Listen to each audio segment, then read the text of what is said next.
but sometimes it's just a long weekend. So it's like 60-40 about. Where do you go to school then? Actually, I went to Oh, oh, whoa.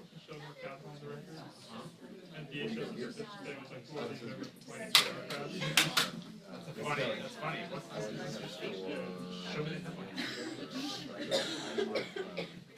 Should I adjust it? Or Oh. does this look good? Wow. It looks great. In the shot? Yeah, it is good. She's a little angled. Oh, yeah, you otherwise you'll do fine too far. I took him to. Here you go. Because otherwise, you know, he's just gonna be like. I can walk in front of the slide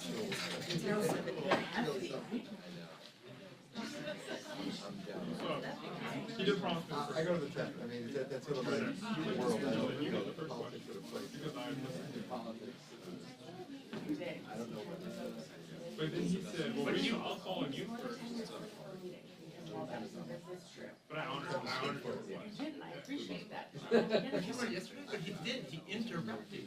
No, I'm talking about, this is a separate issue. Oh, sorry. I would have got Johnson one on the phone, but he said, can you please not ask questions? And then I told him, and Johnson walks out. Reese, what do you have to ask? And I was like, nothing, because I've been the secretary of staff for commission, not asking questions. And he said, well, in that case, you'll go to I saw him walking yesterday, and I asked him which note in the rally he would attend. And he was like, what? I said, don't worry, just go. He's like, are you serious? He thought, he laughed, he didn't said it. Just, I usually just ask about Brian Kelly. Okay, fine. I try to I avoid. was like, how many losses Brian Kelly have allowed before you lose faith? How many missed SEC championships? Brian Kelly did. Does he even know what to do? Okay. For LSU and then Brian Kelly became the coach. So we got somebody, we're not standing Anchorage, we're like, long distance. I've been to. So they have very small. I'm like, I went to a also, studio it's actually electric. In where? in Barcelona. It wasn't so I was actually And they're like, twice. I went to the North Nashville once in so Barcelona. that's a worthy question. they're not personally like conservative. SEC football. I'm pretty sure LSU Double deal. defeated Mike Johnson. So, what part? Oh, yeah. Well, you know, Burke is the same week down in New York, you know, near Kent, Connecticut. We'll see. Did you miss Ed O'Connor? Yeah, she's Texas. Yeah. Yes, of course. He was an icon. Who? A spoken word. I asked him last year, I was like, do you enjoy the Super Bowl halftime show? And do you think Drake's a pedophile? Because he probably was like, He was like, what? I didn't know. He's like, I didn't know what I was thinking. I I was think he like, literally is like, I don't know who Drake is. Oh, okay. Kendrick called Drake a pedophile. He also doesn't know who, yeah, he loves Voice 10. Yeah, he fucking wants to meet Greenwood. And apparently he's going to perform at the alternate one, so someone's listening to him. Well, so go next on the, One of them you know, The target audience, the target rich audience, Reese. That's, I mean, whatever. Yeah, there's a whole bunch of them. Yeah, we noticed the video. You're trying to line up, feeling so The good. name of it. That's what's gonna happen. Well, they're over. Tuesday, Wednesday's not a good schedule for me. I just went back 4 weeks ago, there's no point in doing that.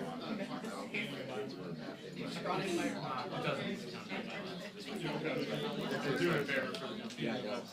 Helping the team. Yeah, we're pushing. Everything goes Saturday, we'll look like giving you a report.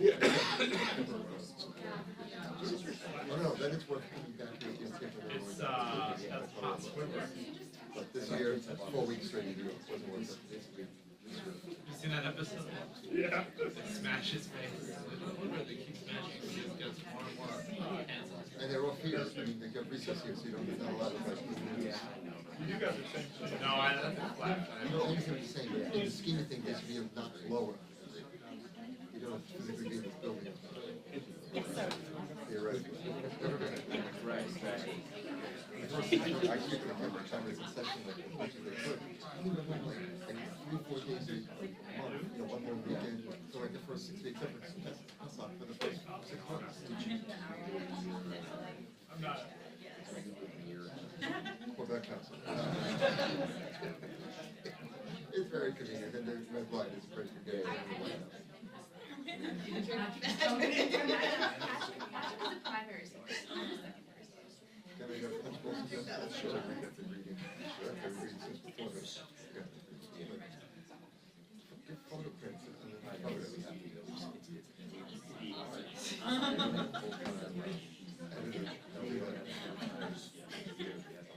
Oh, okay, it's actually what's right. Okay, good. It's appropriate. Yes. Correct. Wonderful. You're wonderful. Quality people. Yes, fully agree. What? They hired Michael Schnell, where's he at? Another 18. Michael. No. That's good. Right on. Yes, there'll be an editorial change in this now. It's gonna be purely. Yeah, they have it on TV station. So morning. Well, that's between you and Jim.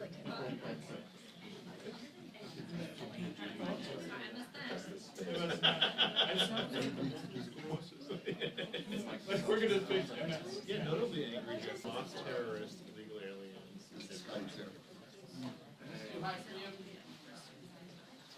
Very measured.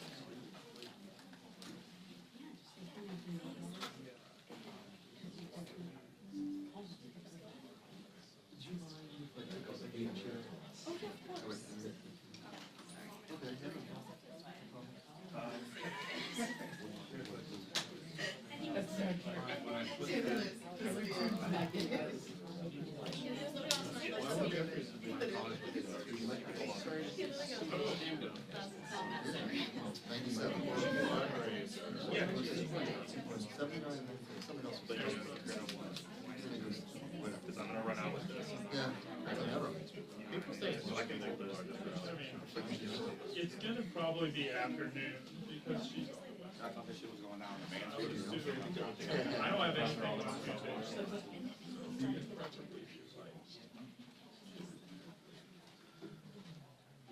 Because I do have like a.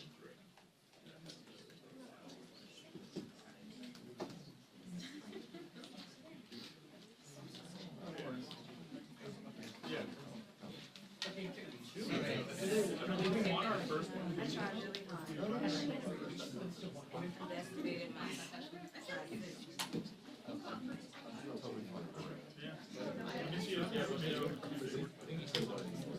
Tuesday, I literally have nothing to do. Like, I could just. Yeah, Yeah, right? Last time I drove by that cave. Yeah. No, you told me what this cave they got out in Maryland. It's like bigger than the Capitol. Virginia. No, Virginia, yeah.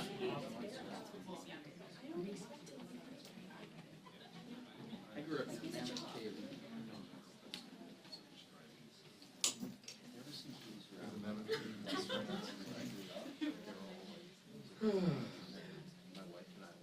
Yeah, let me check. Hold on a second. Give me 2 seconds. Let me just check.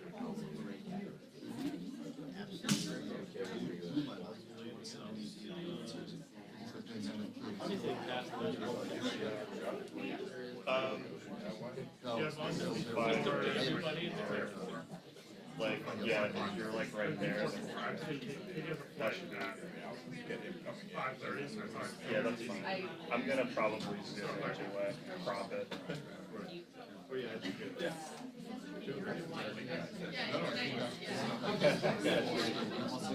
Yeah, well, like Tuesday, yeah, you're not there. Oh, yeah.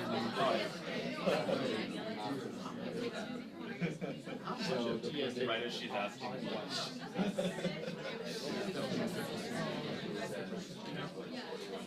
I do like it on the answer. I mean, also like, what works best for you? Yeah, yeah. Oh, I don't know.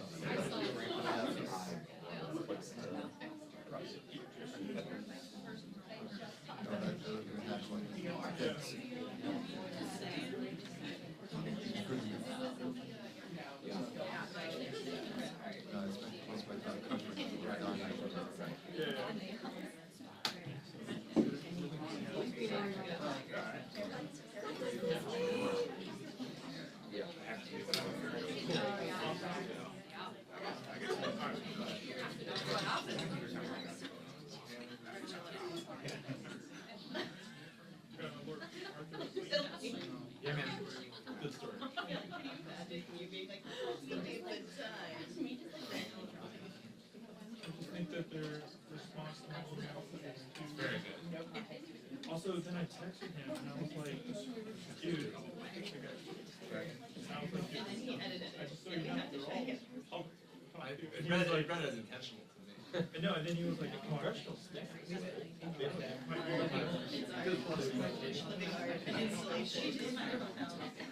It reads as though. Oh, yeah, that is. Okay, I'm gonna say it No, I don't, I think what I was like, People were like, this is the rapture.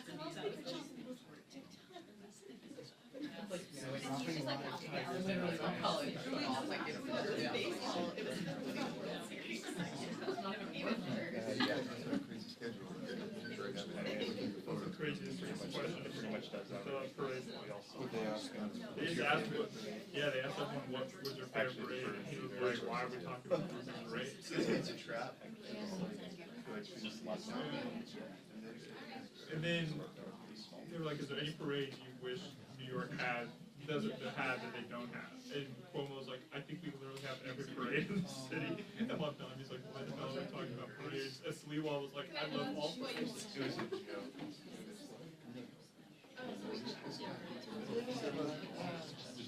We call that. Everyone's And then Cuomo asked Don, he was like, do you support New York Columbus statues? And Montgomery's like, Just wet. no, he's like, I support affordable housing. Cuomo's just trying to get any little hit. What do you order at? I had It was honestly egg, cheese, no salt. just an insane guy. Yeah, the same. Just an insane guy. Whether you use it doesn't affect people that have to, somebody's on the ground. Sure. It's not a big deal. Into the canyons, yeah. So funny.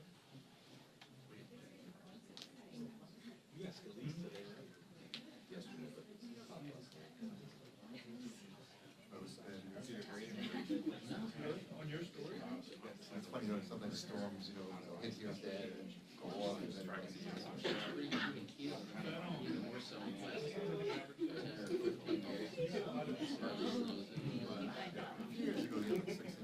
The reason we exist is that we have a popular. The difference is like that's around Frederick. Really? That's where the, Heads up. that's where the snow line is. It's a hill mountain there. It's just like much further north.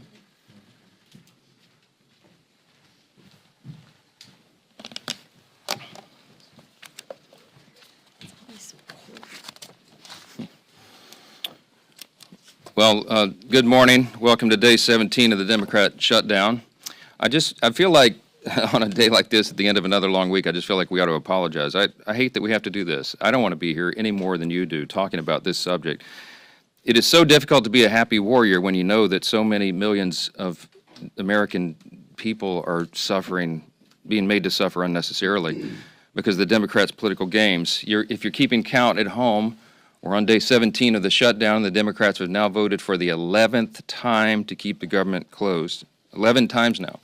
They've refused to just do their basic job, get the government going again, making sure that federal employees are paid, that our troops are paid, Border Patrol agents, TSA agents, air traffic controllers, and everyone else who relies upon the vital services of our federal government. They're being denied that because Democrats in Congress are playing games. And right now, to add insult to injury, if you're paying attention at home, you also need to make note of this. Yesterday, the Senate Democrats took it a step further. They rejected a standalone bill to fund our nation's defense and pay our troops. They voted it down. Now, why is that so noteworthy? Well, the bill was passed out of committee in the Senate with broad bipartisan support. And yet, the Democrats still engaged in a stunt on the floor, and they rejected it. So now they are on record specifically and exclusively to block the paychecks of the troops, to block the funding of our national defense in a very dangerous moment in world history. It is absurd to us. Leader Thune said this on the floor, on the Senate floor after that vote. He said, quote, that one vote demonstrates just how fundamentally disinterested Democrats are in supporting our troops and providing for our common defense. Yes, that is exactly what we saw. And I suspect that if they were here today and it was on the floor, they'd do it once again. Now, tomorrow, the Democrat leaders are going to join for a big party out on the National Mall. They're going to descend on our Capitol for their much-anticipated so-called No Kings rally. We refer to it by its more accurate description, the Hate America rally, okay? And I'm not sure how anybody can refute that.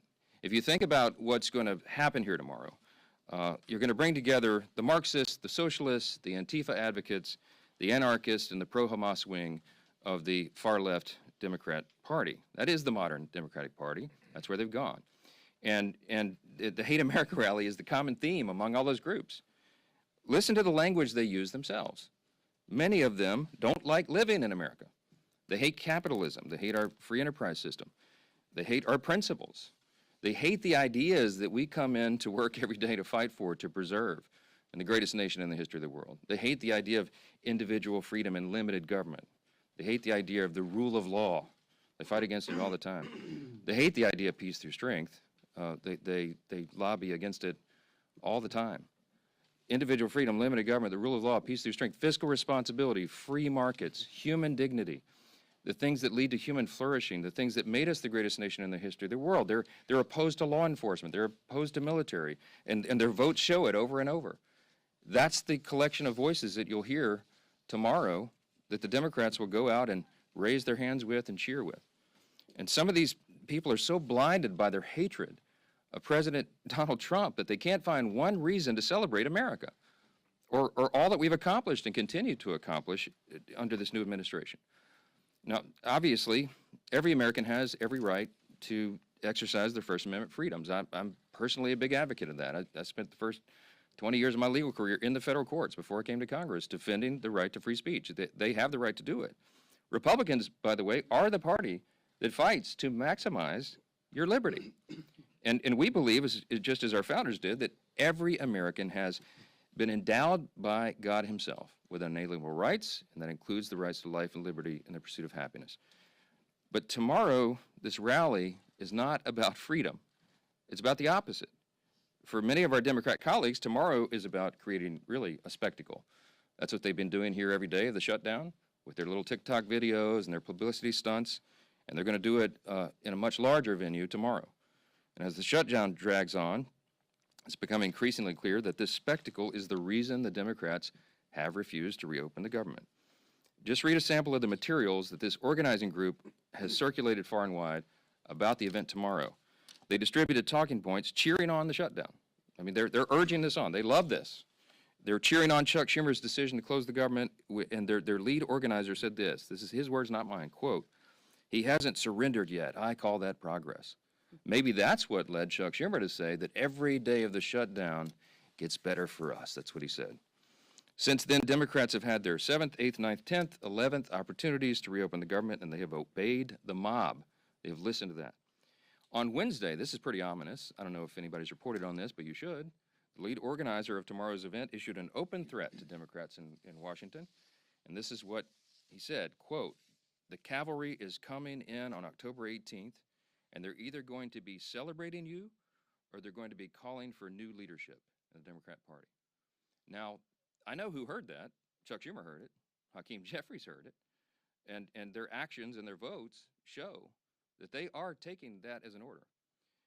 Evidently, they've decided it's more important to show a fight to President Trump and appease this mob than to reopen the government and ensure the American people are taken care of. It's a binary choice right now.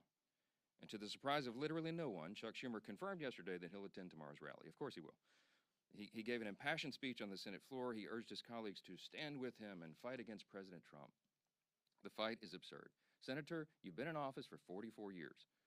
You've been in Congress longer than that, but you've been in Congress for 44 years, and everybody clearly understands what's going on. You're holding the entire country hostage to protect your own political career. I mean, no one can deny that.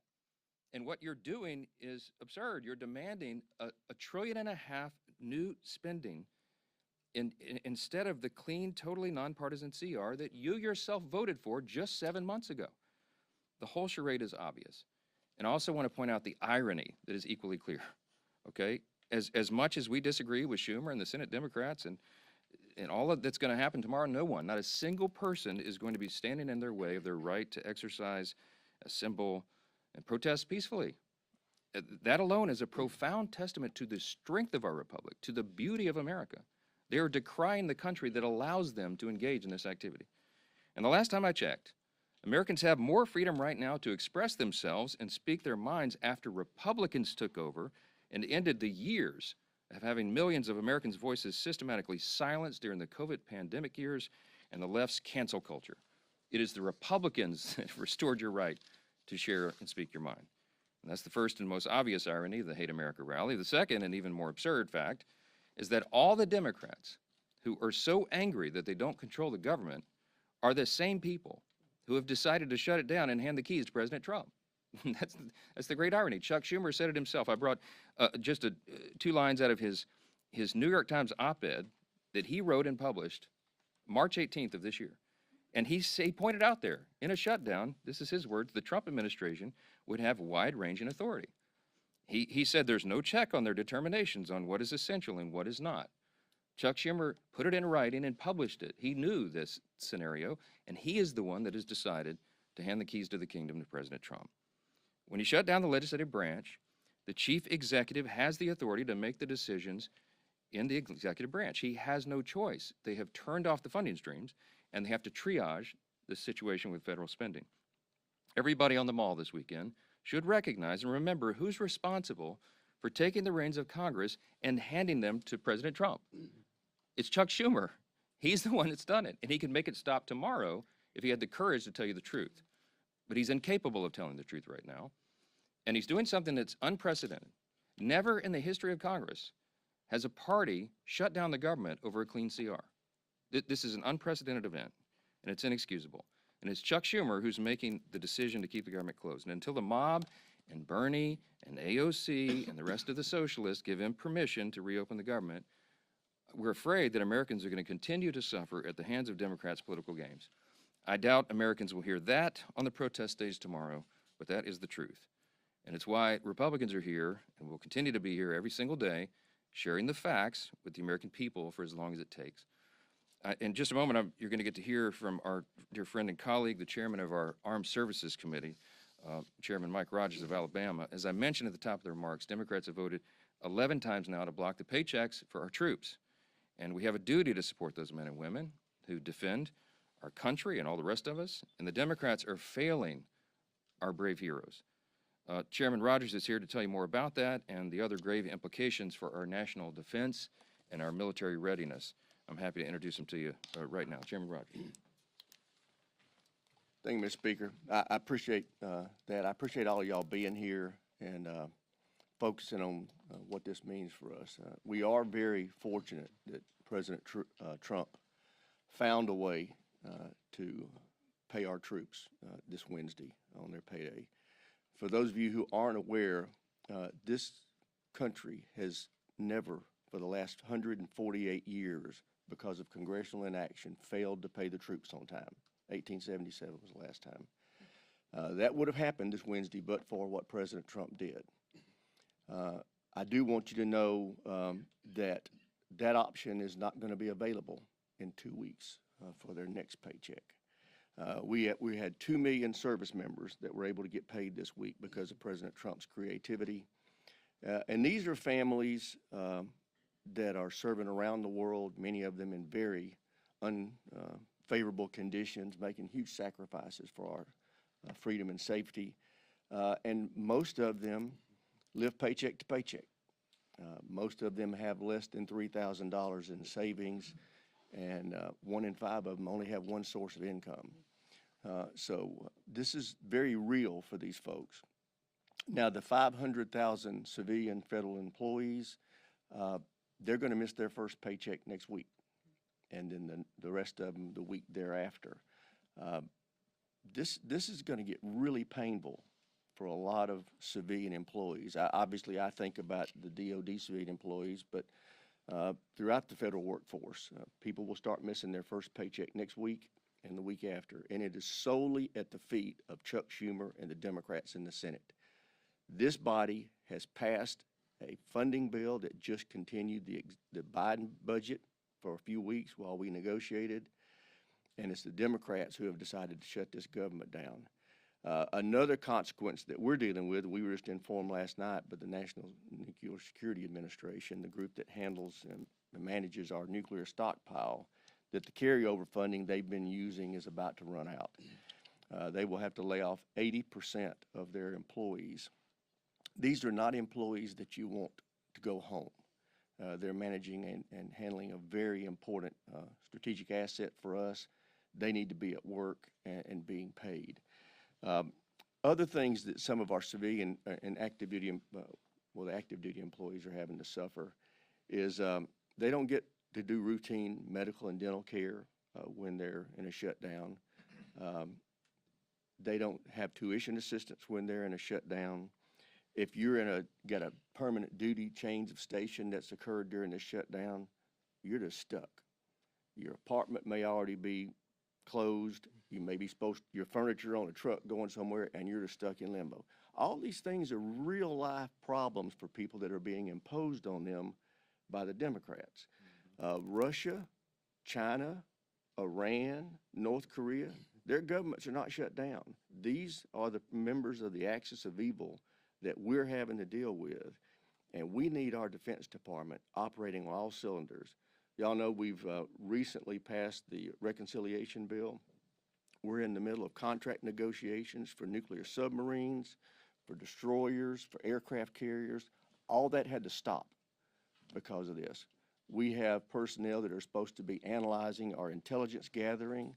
They're gone home. They've gone home. They can't do their jobs.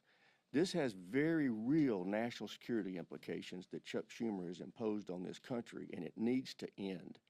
It needs to end, especially now before people start missing paychecks. And with that, I'll yield to the leadership.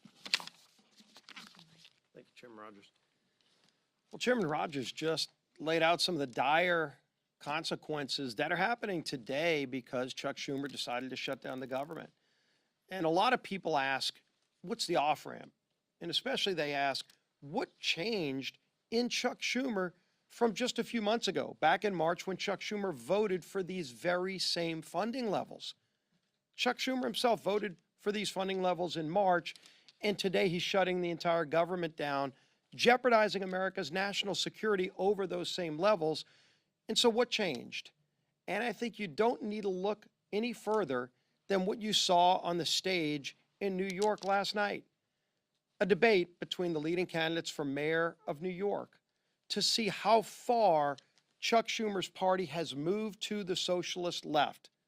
When you see Mondami, who's the leading candidate, and by all accounts is going to win going away for mayor of New York, has taken over the Democrat Party in the state of New York. In his main opponent on that stage, there is no bench in the Democrat Party. It was disgraced former Governor Cuomo, who was run out of office for, among other things, instituting policies during COVID that led to the death of thousands of senior citizens. That's the best that the Democrat Party has to offer in the city of New York. And so Chuck Schumer's watching all of this and recognizing that from March till today, his own party has moved so far to the socialist left that he's now afraid for his own political future. And to try to hold on and grasp one last ounce of power for himself, he's willing to jeopardize millions of American families. And that is who is paying the consequence for Chuck Schumer's actions, for the tantrum that he's having. He is more concerned, as the speaker pointed out, at impressing the Hate America rally crowd that's coming up here tomorrow than he is about not solving all of our problems. Tomorrow, if he voted today to open up the government, it wouldn't solve our differences. And we all know we have big differences. We have 3 appropriations bills that are in a conference committee that, frankly, Republicans and Democrats on those committees had already worked out the differences. And it was Chuck Schumer who walked away back then a few weeks ago and decided then he was going to shut the government down. Not because we had really big differences on those policies, but because he needed to appease the radical base that had taken over his own party. And so maybe as Chuck Schumer starts realizing the consequences of his actions, and maybe it's the people that are holding Chuck Schumer hostage that we need to make an appeal to, to release Chuck Schumer so he can release the American people. But over and over again, we're going to keep talking about the damage that Chuck Schumer's actions in shutting down the government are causing on real people. Our men and women in uniform, yes, President Trump was able to stave off for a few more weeks by finding money to pay for them, but as Chairman Rogers pointed out, that account's about to go dry. But there are other federal employees that were not able to get paid just in this most recent pay schedule. And my local media outlet, WWL-TV, just did a story today that went live about the consequences to those federal employees. We're talking about thousands of people just in Southeast Louisiana. Maybe Chuck Schumer doesn't care about those people, but his party is causing pain through a lot of corners of this country. I want to read a quote from the director of the food bank in the New Orleans area. He said, quote, "Demand is up, supply is down, and now we're getting hammered by the fallout from the government shutdown as more and more people who may have been expecting to get that paycheck to buy groceries. So now they'll come to us or one of our 500 partners to get food assistance." That was the chief strategy officer of Second Harvest Food Bank in New Orleans, just representing one area of the country where thousands of federal workers can't even afford to buy groceries and are going to a local food bank so that Chuck Schumer can appease the most radical socialists in his party. This is affecting real people. And there's a bill that, again, doesn't solve all of our differences, but just allows those people to be freed so that they can get back to work. They can get their paychecks. They can provide food for their family while we negotiate those differences for another few weeks. It's time for Chuck Schumer to end this madness. There's a bill to open the government. Let's go solve our differences, negotiate our differences, but in the meantime, stop holding the American people hostage, Chuck Schumer. Yield now to our conference chair, Lisa McLean. Thank you. Well, happy Friday, everybody. Here we are again. It's been almost a month since House Republicans passed a bill to keep your government open. And what have Democrats done in all that time? They have voted now 11 times to shut the government down. Shut the government down. 10 times to deny paychecks to troops. 10 times to block food assistance from struggling moms and families. 10 times to close our national parks. And 10 times to force our TSA agents, Border Patrol officers, and air traffic controllers to work without pay. Why?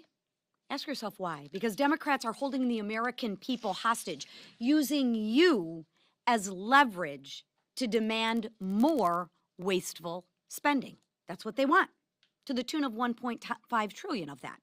And what do they want you to spend your money on? Well, again, let's take a look at it again. I know I sound like a broken record, but these are the facts. Government benefits for illegal immigrants. They want to spend your tax dollars on that. They want to spend your tax dollars on handouts to left-wing media outlets. They want to spend your tax dollars on to fund LGBTQ awareness campaigns, not here, but overseas, right? Because your money should be spent on LGBTQ awareness overseas. And pet projects that President Trump already shut down for being wasteful and woke. See, the Democrats like the wokeness, and they advocate for the waste, the fraud, and the abuse. And they advocate for that on your backs and with your money. It makes no sense until you see who's really calling the shots. This weekend, we'll see mobs of radicals at the I Hate America rally. And you'll see them across the country. These are the same activists who pressure Democrats to keep our government closed, to hurt you, to divide us, and to push their far left agenda. So when you see those images, remember this. This is who Democrats are fighting for. Not you, not our troops, not the hardworking moms down the street. They're fighting for the most radical voices in America. And make sure that they own that, right? It's time to stop catering to the protesters and start standing with the American workers. Open the government, pay our troops, reject Chuck Schumer's dirty little deal, and let's get back to work for the American people. Thank you. Okay, questions? Yes, sir. Mr. Speaker, what's your message to the 170 or so U.S. citizens who have been detained by ICE? About 20 of them are children. And to your GOP colleagues, do you support ICE raids in the agriculture and hospitality sectors of your districts? I don't know what you're talking about with the children. I do know that ICE is. 170 U.S. citizens, according to ProPublica, have been detained by ICE so far since January. Okay, I haven't seen that, so I'm not going to comment on it. But I will tell you that ICE is doing the job that the American people demanded that they do. If you look back at the election results of 2024, it was overwhelming. And virtually every poll noted that the border and the issues that came from the open border were the number one issue on the minds of Americans. It's largely why President Trump won such an overwhelming victory in the election, won all 7 swing states and 75 million popular votes. House Republicans got 74.8 million popular votes, the highest vote total we've ever had in history, and largely because we were talking about the madness of the open border and all the chaos that ensued and came from that. Now, the border has been totally closed. There's virtually 0 illegal crossings now in the last 4 months as it's been recorded, and that's because you have strong leadership. The Immigration and Customs Enforcement, that's what ICE stands for, don't forget. They're enforcing federal law. They're enforcing the federal immigration law. There's about 20 million people who crossed that border when it was wide open for 4 years. And a lot of them are very dangerous people that need to be rounded up and sent right back home, and they're doing their very dead level best to do that. But anyone who breaks our law has to make account for that, because you have to enforce the law or you don't have a sovereign country. If you don't have a border, you don't have sovereignty. The administration is doing the best they can. They're trying to ensure that we get some sanity back to the situation. Ultimately, we need comprehensive immigration reform to deal with all this. You'll never be able to round up 20 million illegal aliens, but they've focused their attention early on, and you can see by their actions, they focused on the dangerous criminal illegal aliens who came across the country, and that has been roundly applauded by everyone in America because it did us great harm. And it will continue to do us great harm if you don't have a strong commander-in-chief. Yes, ma'am. Yes. Thank you very much. Hakeem Jeffries earlier today said to expect swift legal action if Adelaide Grijalva isn't sworn in today during the pro forma session. What's your reaction to that? Are you still committing to only swear her in once the House is back in session? I thought Hakeem was a better attorney than that. It's a publicity stunt by a Democrat attorney general in Arizona who sees a national moment and wants to call me out. She has nothing whatsoever to do with what's happening in Congress. Rep-elect Grijalva is to be congratulating for winning her late father's seat. We love that. We're going to administer the oath to her as soon as we get back to our regular legislative session, as I've said 1,000 times. That is the issue. I'm following the Pelosi precedent, by the way, as I've noted here. Our dear friend and colleague, Julia Letlow from Louisiana, won her special election in similar circumstances, replaced her late husband, who passed away tragically because of COVID, Luke, our friend, and Julia won the race, and Nancy Pelosi took 25 days to administer the oath to her, and no one held a rally or stomped around or barged indoors or did TikTok videos about it, because we understood that was the way the process works. If you look over the history of the institution, this is how it works. No one is impeding her. And by the way, I would say to Rep. Grijalva, if her Democrat colleagues and leadership have not informed her, you can be serving your constituents right now. You have an office. She's hired 16 employees. They keep going by and knocking on the door and pretending it's locked. If it's locked, it's because Rep. Grijalva is choosing not to represent her constituents. She can be handling their calls, directing them appropriately, and doing lots of important work right now. I don't know if she is. I hope she is. No ill will towards her at all. I'm going to congratulate her, as I do every colleague who comes in, and we'll do it as soon as we can get the government open again, and get all these Americans who are suffering taken care of. Yes, ma'am. Thank you. Thank you. What is your reaction to Representative Marjorie Taylor Greene saying this is a serious issue in regards to Representative Corey Mills and accusing you of hypocrisy over the handling of this situation versus George Santos? I don't know. I try not to react to what Marjorie Taylor Greene says every day. I did see, somebody told me that she accused me of ousting Santos, which of course is the exact opposite of the history. Everyone can go review what happened. I opposed his expulsion from Congress. I voted against it. I advocated to my colleagues not to do that. And you can take George Santos's word for it himself. I think right before he submitted to prison, he did a very friendly social media post about me and how I'd been such a great friend to him and a help to the guy. I had a lot of, you know, I was trying to reach out to him as I would any colleague who's in a difficult situation. And you know, I'll be frank, I talked to George Santos about redemption and about, you know, God's mercy and grace. So look, I don't know what Marjorie's talking about. Corey Mills, I noted a few days ago when I was asked about Corey Mills, I'm aware of the allegations against him. I'm an attorney, so I'm going to reserve judgment on that, let the legal process play out, as I should, as anyone would expect. But what I said about Corey from the podium, I meant he's been a very hardworking member of Congress. He digs in deep on his areas of expertise and all of that. And, you know, he's served his constituents faithfully, so far as I've seen. I mean, he's been, you know, a hardworking colleague here. With regard to what's going on in his personal life, I don't know. I mean, you know, I know people want me to throw colleagues under the bus. I don't do that. I'm not going to do that. And we'll let the legal process play out. So thank y'all so much.